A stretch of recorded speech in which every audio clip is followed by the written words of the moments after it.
రాష్ట్రంలో అప్రకటిత ఎమర్జెన్సీ కొనసాగుతున్నట్లు ఇటీవల జరిగినటువంటి అనేక అకృత్యాలు కళ్ళకు కట్టినట్లు కనపడతా ఉన్నాయి. ఎక్కడో జరుగుతుందిలే అని అనుకునే సందర్భంలో ఈరోజు ఆ విధానం అన్నమయ్య జిల్లాలో కూడా ఈరోజు కనబడతా ఉంది.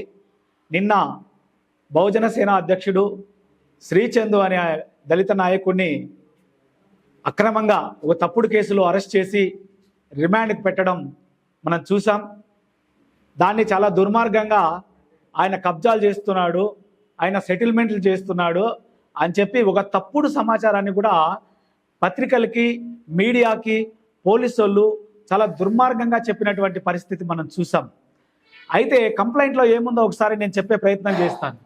అది 2025 జూలై నెల 28వ తారీఖున కంప్లైంట్ ఎఫ్ఐఆర్ నమోదైంది.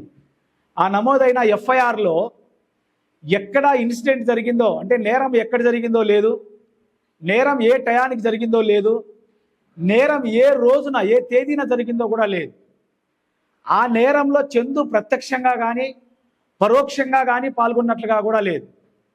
ఎవరైతే అది కంప్లైంట్ చేశారో కంప్లైంట్ ఇచ్చిన వాళ్ళకి చందు మొహం కూడా వాళ్ళు చూడలేదు, చందు వాళ్ళతో ఫోన్లో కూడా కనీసం మాట్లాడలేదు. ఒక తప్పుడు కేసు తీసుకొని ఆ తప్పుడు కేసు మీద అప్పట్లో ఎఫ్ఐఆర్ చేసి మళ్ళీ అప్పట్లోనే ఇది తప్పుడు కేసు అని చెప్పి మనము అందరూ కూడా మాట్లాడిన తర్వాత ఆ రోజు ఉన్నటువంటి డిఎస్పి చందుని పిలిపించి 41 నోటీస్ ఇచ్చి అప్పుడే అది బెయిల్ ఇచ్చినట్లు క్లోజ్ చేయడం జరిగింది. అయితే ఇటీవల తాలూకా సిఐ కళా వెంకటరమణ చేసే అకృత్యాల మీద చందు అనే ఈ దళిత లీడరు అధికారుల దృష్టికి తీసుకెళ్ళి ఆయన చేసిన అకృత్యాలు, ఆయన యొక్క బాధితుల యొక్క వేదనని జిల్లా ఉన్నతాధికారులకు విన్నవించేటటువంటి ఒక ప్రయత్నం చేయడం మనం చూసాం. అదేవిధంగా ఈ ప్రాంతంలో ఉన్నటువంటి అధికార పక్ష నాయకులకి, ప్రతిపక్ష పార్టీల నాయకులకి, వివిధ రాజకీయ పక్షాలకి, అదేవిధంగా వివిధ ప్రజా సంఘాలకు కూడా చందు గారు వెళ్ళి వినతి పత్రాలు సమర్పించి ఆ కళా వెంకటరమణ అనేటటువంటి తాలూకా సిఐ చేస్తున్నటువంటి అకృత్యాలని, అవినీతి పనులని ఆయన అందరి దృష్టికి తీసుకురావడం జరిగింది. అయితే ఈ నేపథ్యంలో చందు మీద కక్ష కట్టుకున్నటువంటి ఆ కళా వెంకటరమణ అనే తాలూకా సిఐ తన రాజకీయ బలాన్ని, తనకున్నటువంటి పై అధికారుల యొక్క ఆ మద్దతుని కూడగట్టుకొని ఈరోజు ఒక తప్పుడు కేసులో చందు అనే అతన్ని ఒక అర్ధరాత్రిలో ఎవరికి తెలియకుండా అరెస్ట్ చేసి వాళ్ళ కుటుంబ సభ్యులకు ఇన్ఫర్మేషన్ ఇవ్వకుండా, వాళ్ళ బంధువులకు ఎవరికి ఇన్ఫర్మేషన్ ఇవ్వకుండా రాత్రి 11:30కి తీసుకొని వచ్చి పోలీస్ స్టేషన్లో పెట్టుకున్నారు. వాళ్ళ కుటుంబ సభ్యులు ఎక్కడ పోయినాడా అని ఊరంతా కూడా వెతికితే ఉదయం 10 గంటలకు తెలిసింది పోలీసు వాళ్ళు అరెస్ట్ చేసినట్లు. ఏం దొంగనా చందు అనే అతను, ఉగ్రవాదినా? ఒక ఫోన్ చేస్తే పోలీస్ స్టేషన్కి వచ్చే వాళ్ళని వెంటబడి రాత్రుల్లో ఒంటరిగా ఉన్నప్పుడు ఎవరికి సమాచారం ఇవ్వకుండా అరెస్ట్ చేసినటువంటి అగత్యం ఏమొచ్చింది అని చెప్పి నేను పోలీస్ అధికారులని నేను అడుగుతా ఉన్నాను.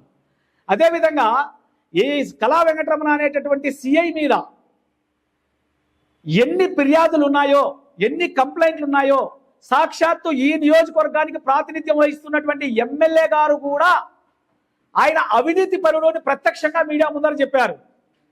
అన్ని ప్రతిపక్ష పార్టీలు చెప్పాయి, ప్రజా సంఘాలు చెప్పాయి, ప్రజలంతా నోరు మొత్తుకుంటా ఉన్నారు. ఇతనితో ఏగలేకపోతా ఉన్నాము, స్టేషన్కి వెళితే డబ్బులు చెల్లించుకోవాల్సిందే, లేకపోతే కళ్ళ ముందరనే ఇచ్చిన ఫిర్యాదులను చించి బుట్టలో వేస్తాడు, నీ దిక్కున్న చోట చెప్తామని చెప్తాడు అని చెప్పి బాధితులు నోరు కొట్టుకుంటా ఉన్నారు. చాలా మంది మీద, మహిళల మీద కూడా దౌర్జన్యం చేశాడు ఆయన పోలీస్ స్టేషన్లోనే, అవమానంగా మాట్లాడు మహిళల్ని. ఇంక దళితులకు సంబంధించిన కేసుల్లో అయితే దళితుల మీద అప్పర్ కాస్ట్ వాళ్ళు దాడులు చేస్తే దళితుల మీద కౌంటర్ కేసులు పెట్టినటువంటి దుర్మార్గుడు ఈ కళా వెంకటరమణ అనేటటువంటి తాలూకా సిఐ. ఈ విషయం ప్రజలందరికీ తెలుసు, ఇక్కడున్న పార్టీలకు తెలుసు, అధికారులు, పోలీసు అధికారులకు కూడా తెలుసు. అయినా ఎందుకు అతని మీద చర్యలు తీసుకోలేకపోతున్నారో ఇప్పటికైనా పోలీసు ఉన్నతాధికారులు, జిల్లా ఉన్నతాధికారులు ఈ ప్రజలకు సమాధానం చెప్పాల్సినటువంటి అవసరం ఉంది. ఈ నేపథ్యంలోనే నిన్న చందు అక్రమ అరెస్టుని మేము తీవ్రంగా ఖండిస్తా ఉన్నాం. ప్రజా సంఘాలుగా, వామపక్ష పార్టీలుగా మేమందరూ కూడా ముక్తకంఠంతో దీన్ని ఖండిస్తా ఉన్నాం. అదేవిధంగా చందు మీద పెట్టినటువంటి తప్పుడు కేసును వెంటనే ఉపసంహరించుకోవాలని మేము డిమాండ్ చేస్తా ఉన్నాం. ఎవరైతే ఆ తప్పుడు కేసును పెట్టారో, ఎఫ్ఐఆర్ చేశారో, ఆ ఎఫ్ఐఆర్ చేసినటువంటి ఆ స్టేషన్ హౌస్ ఆఫీసర్ మీద, అదేవిధంగా ఆ కేసు ఇన్వెస్టిగేట్ చేసినటువంటి అధికారి మీద కూడా ఖచ్చితంగా ఉన్నతాధికారులు చర్యలు తీసుకోవాలని చెప్పి మేము డిమాండ్ చేస్తా ఉన్నాం. నిజమైన కబ్జాకారుడు, సెటిల్మెంట్లు చేసేవాడు కళా వెంకటరమణ అనే సిఐ తప్ప దళిత సంఘాల నాయకులు కాదు, చందు లాంటి వాళ్ళు కాదని చెప్పి కూడా నేను ఈ సందర్భంగా తెలియజేస్తూ, ఈ విషయంలో ఉన్నతాధికారులు వెంటనే స్పందించాలి, తగు న్యాయం చేయాలి. ఎవరైతే తప్పుడు కేసులో చందును రిమాండ్కి పంపించారో ఆ అధికారులందరి మీద కూడా చర్యలు తీసుకోవాలి. కళా వెంకటరమణ అనేటటువంటి ఒక అవినీతి తిమింగలాన్ని మదనపల్లి నుంచి వెంటనే బయటికి పంపాలి. అదేవిధంగా అతని మీద సెక్షన్ 4 కింద, ఎస్సీ ఎస్టీ అట్రాసిటీ యాక్ట్ లోని సెక్షన్ 4 కింద కేసు నమోదు చేయాలి. ఆయన మీద అనేక ఫిర్యాదులు ఉన్నాయి, హ్యూమన్ రైట్స్ కమిషన్ విచారణలో ఉన్నాయి, ఎస్సీ కమిషన్ విచారణలో ఉన్నాయి. ఆ కేసులన్నీ కూడా స్పష్టంగా నిజాయితీగా ఇన్వెస్టిగేట్ చేసి ఆయన మీద తగు చర్యలు తీసుకోవాలని చెప్పి కూడా మేము డిమాండ్ చేస్తా ఉన్నాం.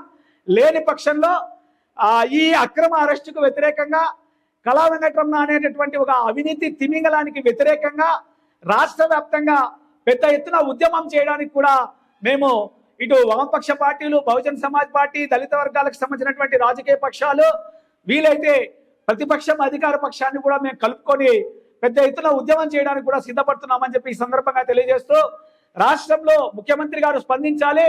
రాష్ట్రంలో అప్రకటిత ఎమర్జెన్సీ కొనసాగుతా ఉంది. రాష్ట్రంలో పోలీసుల రాజ్యం నడుస్తా ఉంది. మీ ప్రభుత్వానికి చాలా చెడ్డ పేరు వస్తా ఉంది. ఇక్కడ ఎమ్మెల్యేలు, మంత్రుల మాట, రాజకీయ నాయకుల మాట, ప్రభుత్వం మాట ఎవరు వినడం లేదు. పోలీసులు ఎవరి ఇష్ట రాజ్యంగా వాళ్ళు వ్యవహరిస్తా ఉన్నారు. ఇష్టం వచ్చినట్లు తప్పుడు కేసులు పెడతా ఉన్నారు. ఇష్టం వచ్చినట్లు రిమాండ్లకు పంపుతా ఉన్నారు. లంచాలకు మంచం వేసి పేదలకు, బాధితులకు అన్యాయం చేస్తా ఉన్నారు. అలాంటి అధికారుల మీద ప్రభుత్వం వెంటనే స్పందించి చర్యలు తీసుకోకపోతే ఖచ్చితంగా తెలుగుదేశం ప్రభుత్వం, కూటమి ప్రభుత్వం తగిన మూల్యం చెల్లించుకోక తప్పదని చెప్పి కూడా ఈ సందర్భంగా తీవ్రంగా హెచ్చరిస్తా ఉన్నాం. భారత రాజ్యాంగం భావ ప్రకటన స్వేచ్ఛను మనకు కల్పించింది. అదేవిధంగా ప్రభుత్వాలు కానీ, అధికారులు కానీ ఏ విషయం మీదైనా ఎవరినైనా విమర్శించడానికి హక్కు కూడా కల్పించింది.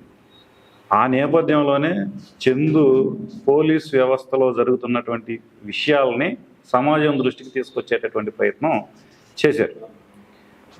సరే, వాళ్ళు ఆ పేరుతోనే ఇప్పుడు అక్రమంగా అరెస్ట్ చేశారా, లేదా గతంలో ఉన్నటువంటి కేసు ఏదైతే నమోదు చేశారో దాన్ని ఈరోజు అరెస్ట్ చేశారా అనే విషయం స్పష్టంగా పోలీసులు చెప్పడం లే.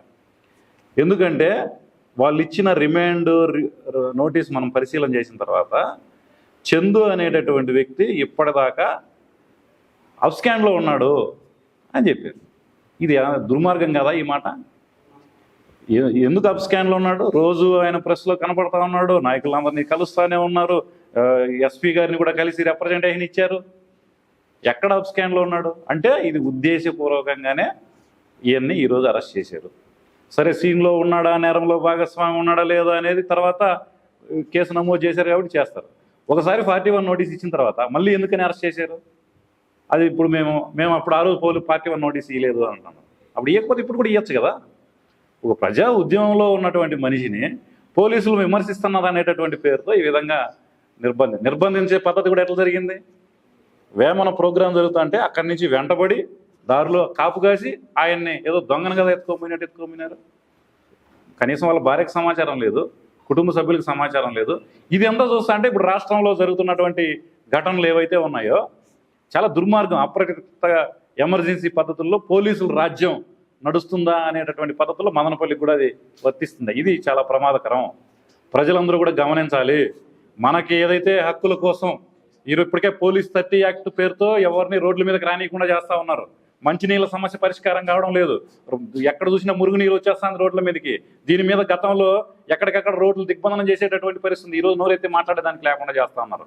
ఇది ఇట్లాగే కొనసాగితే మాత్రం ఇది రాజ్యాంగానికి ప్రమాదం, ప్రజల హక్కులకు కూడా ప్రమాదం.